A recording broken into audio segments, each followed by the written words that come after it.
Tonight we're talking on the book of beginnings again. Remembered is you'll understand why in a minute for the title for this one tonight, not because we're not going to be here for the next couple of two or three Wednesday nights, but I'm going to try to finish up the 19th chapter, 20th chapter, and the 21st chapter tonight, because I want to get through those and get to the 22nd chapter, which is one of the most important chapters to me in the book of Genesis. So we'll spend at least a night on just the 22nd chapter. Well, we're going to start tonight with the 19th chapter, and start where we left off last week in the 19th chapter, verse 27. It says, "Early in the morning, Abraham went to the place where he had stood before the Lord. He looked down towards Sodom and Gomorrah and all the land of the plain, and he saw that smoke was going up from the land like the smoke of a furnace. So it was, when God destroyed the cities of the plain, he remembered Abraham and brought Lot out of the middle of the upheaval when he demolished the cities where Lot had lived." And we know this is last week we talked about Sodom and Gomorrah and about the destruction of Sodom and Gomorrah and what occurred during that particular time. It's interesting, I started reading a new novel last night, and it has to do with a guy that's an archaeologist, he and his wife, and they're at the dig where they are. I just started reading, didn't realize what it was. They're talking about they might have found the cities of Sodom and Gomorrah. So in the novel, so it's not true. So anyway, I thought it was interesting since that's where we've been talking about. I didn't plan it that way. So anyway, we went through Sodom and Gomorrah and the destruction of Sodom and Gomorrah, why they were destroyed, why the cities were destroyed, and so on. And then this is taking up from there, and the 29th verse there says, "So it was, when God destroyed the cities of the plain, he remembered Abraham and brought Lot out of the middle of the upheaval when he demolished the cities where Lot had lived." It says God remembered. Does God forget? Well, how did God remember if God doesn't forget? It says God remembered. So we're going to go to the Hebrew. Zakar is the way I pronounce it. Whether that's right or not, I have no idea. Means to remember or consciously review,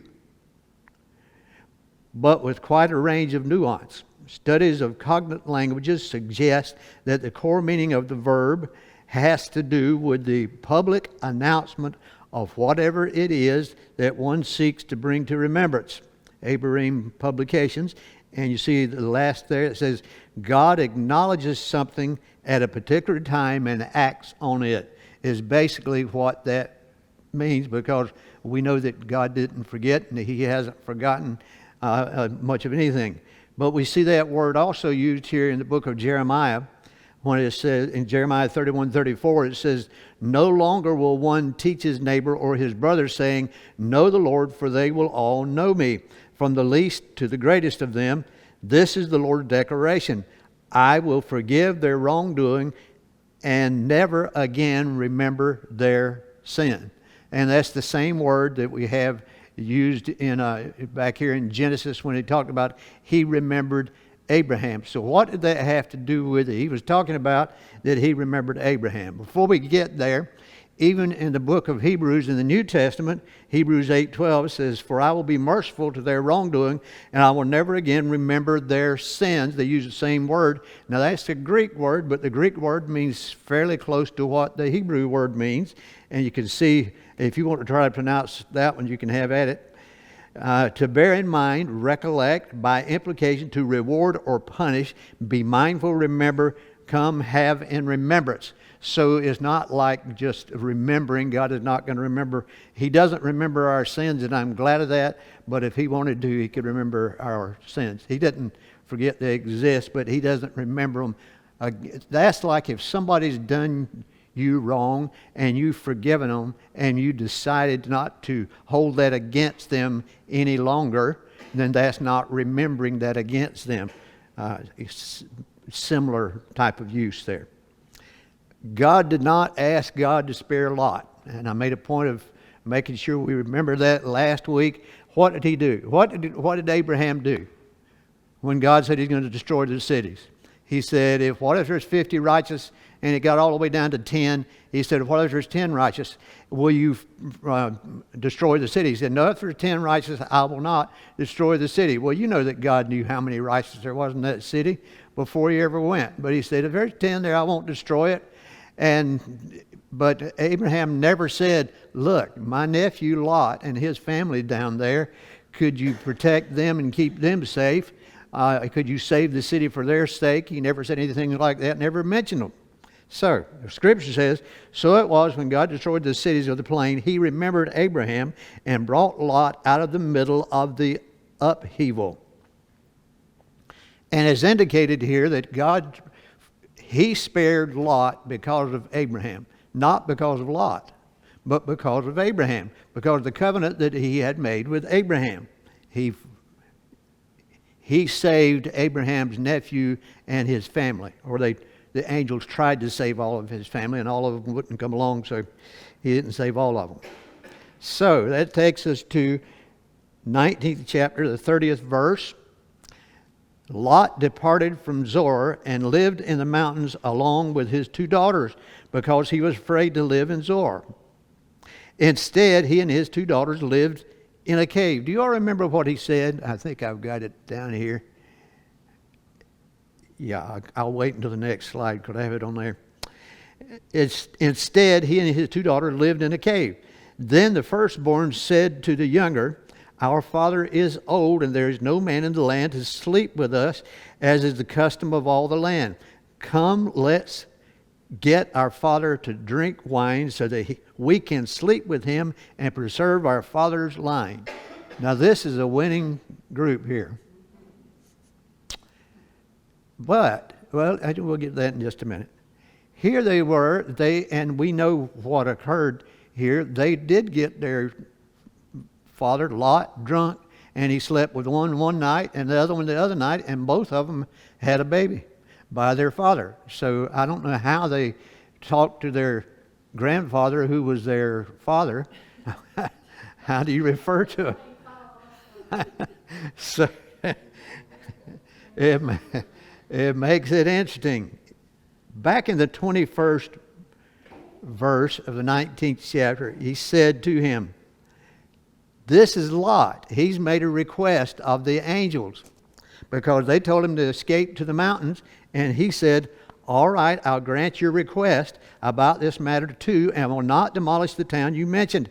Hurry up. So he said, Zoar. And if you remember, I had the map, should have printed it again, where Zoar is down here at the bottom, then you have Sodom, and then you have Gomorrah up above it. And he didn't destroy that. He said, run there, for I cannot do anything until you get there. Therefore, the name of the city is Zoar.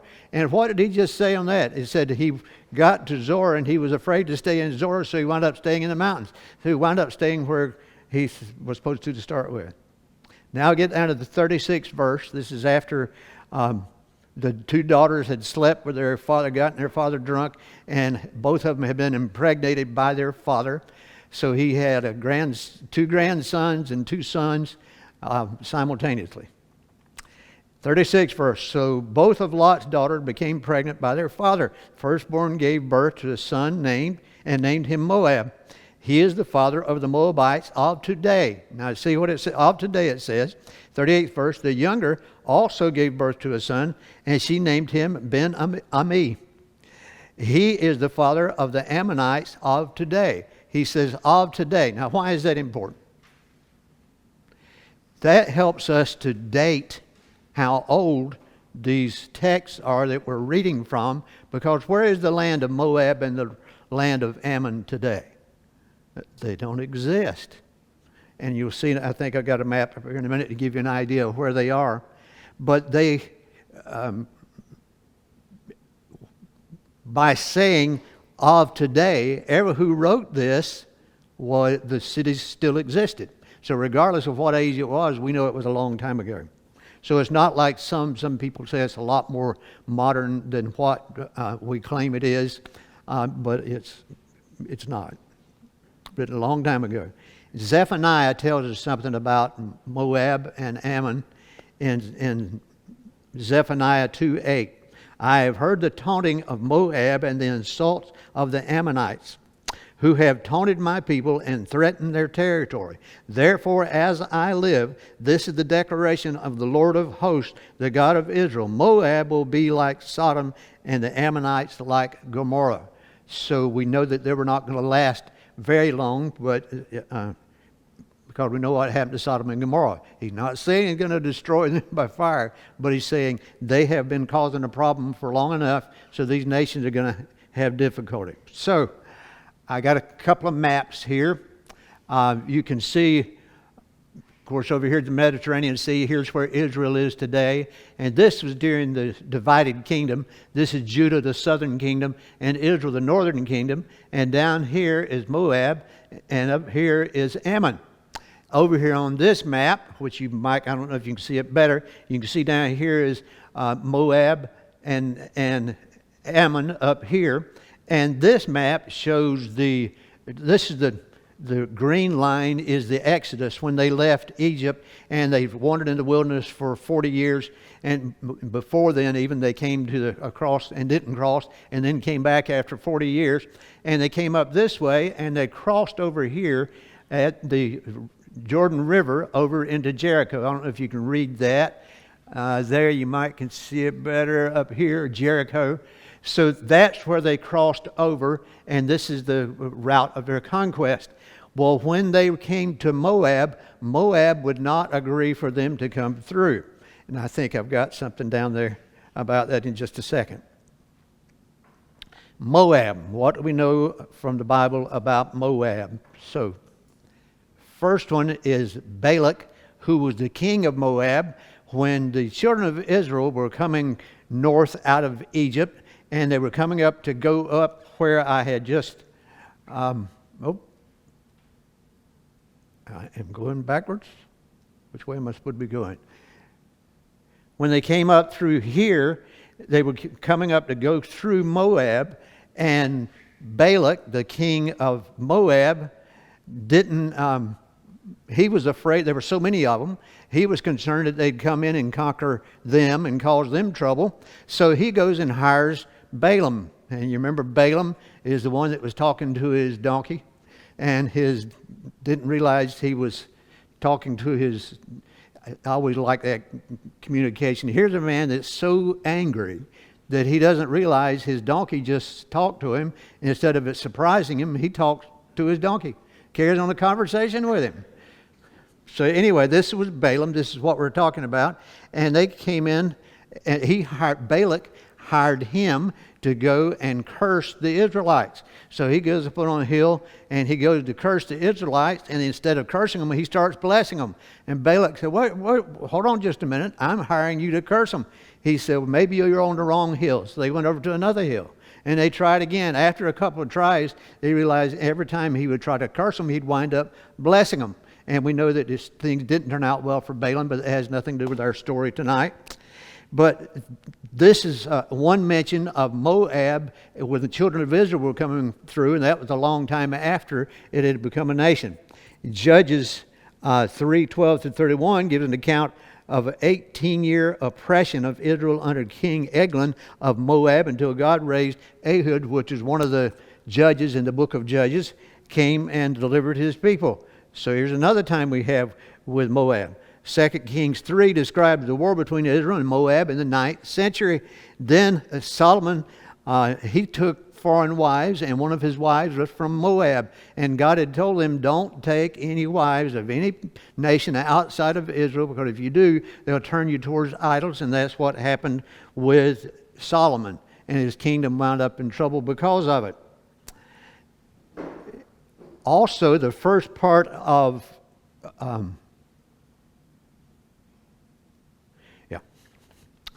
the book of Ruth. When you're reading Ruth, Ruth was a Moabite. And they were living in Moab. And you remember her mother's, Naomi, isn't that her name? Naomi. Her husband died, and her two sons had married two Moabite girls. And her sons had died also. And so she was going back to Israel, where her inheritance was. And she took... and Ruth and I can't remember the other daughter's name, or daughter-in-law's name, were going with her. She said, look, I don't have anything for you. I can't guarantee you an inheritance. You stay here. So one of them did, but Ruth came with Naomi. Well, that was, she was a Moabite, and also if you read the lineage, you'll find out that she was Moab.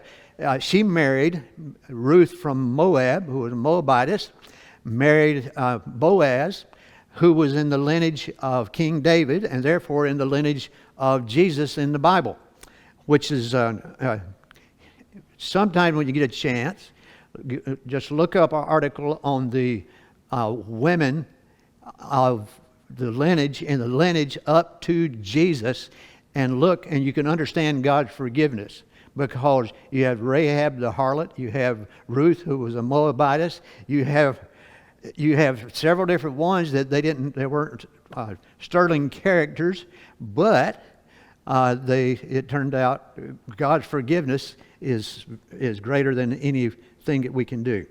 Don't take that as a suggestion that you go out and do something you shouldn't do. But God does forgive us, and that's a good thing. How about Ammon? What we know about Ammon from the Bible? When Israel left Egypt, the Ammonites refused to assist them in any way. But in Deuteronomy 23, 3-4, it says this: when you approach the territory of the people of Ammon, do not harass them or contend with them, for I will not give you any of the land of the people of Ammon as a possession, because I have given it to the sons of Lot for a possession. So God told Moses, when you go into that land, and they had to go right past the edge of that and over and conquer some of the other lands around it, don't bother the people of the Ammonites, because I've given that to Lot's descendants for inheritance, so they can have this land. That didn't last.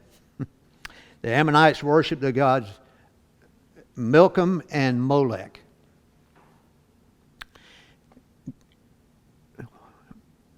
Molech, does that ring a bell to any of you? Molech was I think it was a bronze statue of him with his two hands like this, and that's where they sacrificed children in the hands. Some said they heated the hands red hot. Some said they had like a furnace of fire underneath it, and they would barbecue their kids, sacrificing them to Molech. So this is the kind of people you had in Ammon. The Ammonites were not exactly a nice group of people. Under King Saul's leadership, Israel defeated the Ammonites and made them vassals. David continued this and solidified it. After the split of Israel and Judah, the Ammonites began to ally themselves with the enemies of Israel. So here they were going against Israel again, which carries you back to Zephaniah. And they regained some sovereignty in the 7th century, about the 7th century BC. I'm thinking it's like 586 BC when Jerusalem fell to Nebuchadnezzar. But Nebuchadnezzar, at the same time, he also conquered Ammon. It appears that Lot nor his daughter or descendants ever returned to the God of Abraham. God saved Lot and his family, not because Lot was a nice fella, but because of Abraham. He made a covenant with Abraham. Abraham was his covenant man. So, in making that covenant, he protected his nephew and his daughters. Now, his daughters, well, let's skip this. Go to the 20th chapter, first verse. From there, Abraham traveled to the region of the Negev and settled between Kadesh and Shur. While he lived in Gerar, Abraham said about his wife Sarah. Now, to see if this sounds familiar. She is my sister. So Abimelech, king of Gerar, had Sarah brought to him. But God came to Abimelech in a dream by night and said to him, "You're about to die because of the woman you have taken, for she is a married woman." Here Abraham is, the second time he's given his wife away to somebody else. Now, he sounds like a good covenant man, doesn't he? But Abraham had a response for him. Abimelech also said to Abraham, what did you intend when you did this thing? Abraham replied, I thought, there is absolutely no fear of God in this place. They will kill me because of my wife. Besides, she really is my sister, the daughter of my father, though not the daughter of my mother, and she became my wife. So his wife was his half-sister. Abraham's wife was his half-sister. So he was married to his half-sister. Lot has children with his daughters. The relationships in this family gets tough. And you say, well, how could that be? Adam and Eve, how many is that? 2. How many children do we have that they list? 3. Cain, Abel, and Seth. So we don't know how many daughters they had, but they're bound to have had some. So they had to have had children with their sisters or their nieces or their aunts or whatever, because that's the only way that you could multiply. What else were you going to do when you're... This is going to sound bad, but when there's no other women around, your sister looks better. She gets looking better all the time. And that's what they... With Abraham, he married his sister. So his half... I didn't have any sisters either. But Abraham married his half-sister. Now, why would God be allowing this? That's the way it had to be. Well, you say, well, wasn't there a law against you marrying into your family like it? Yes. But that occurred under Moses, under the law of Moses, which was thousands of years later. There was no prohibition against this at the time of Abraham, and because you didn't have much choice. If you were going to continue the human race, you had to marry a sister, a cousin, aunt, whatever. You had to do something, because you couldn't have children by yourself. So so when you look into, I guess what I'm getting at is, when you look in the light of this, what Lot and his daughters did was terrible. But it doesn't look quite as bad when you see that they were marrying within family anyway. But it wasn't his daughter that he married. So get past that. Genesis 20:14. Then Abimelech took sheep and cattle and male and female slaves, gave them to Abraham, and returned his wife Sarah to him. Abimelech said, look, my land is before you. Settle wherever you want. And he said to Sarah, now listen, this is how bad he wanted to get rid of her after giving all that stuff to him. He said to Sarah, and he tell this to Sarah, look, I'm giving your brother, he didn't say husband, I'm giving your brother 1,000 pieces of silver. It is the verification of your honor to all, for your honor to all who are with you. You are fully vindicated. In other words, I paid you off. I've done everything I need to do, so I'm ready to get out of this, because God had declared that none of his wives or any of them would have children until this was taken care of, and he was going to kill him on top of that. So he got it straightened out, and that's good news. We're all the way to the 21st chapter. The Lord came to Sarah as he had said, and the Lord did for Sarah what he had promised. Sarah became pregnant and bore a son to Abraham in his old age. He was 100, I guess that's your old age. At the appointed time, God had told him. Abraham named his son, who was born to him, the one Sarah bore to him, Isaac. What does Isaac mean? He laughed, laughter, something along that line. And you remember Abraham laughed when God said something about it, and then Sarah overheard him talking about she was going to have a baby, and she laughed, and he said, that's all right. And so God named the baby, so they could remember that from now on, because that's the name of their kid, was laughed. When his son Isaac was 8 days old, Abraham circumcised him as God had commanded him. Abraham was 100 years old when his son Isaac was born to him. So you can see he's passing the covenant on to the next generation, to the next generation, to the next generation. So that's what, when people ask, why are the Jews God's chosen people? And it's a simple answer, Abraham. Abraham is the reason. It's because they're descendants of Abraham. And so are we.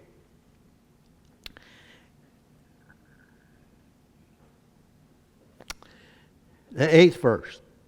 The child grew and was weaned, and Abraham held a great feast on the day Isaac was weaned.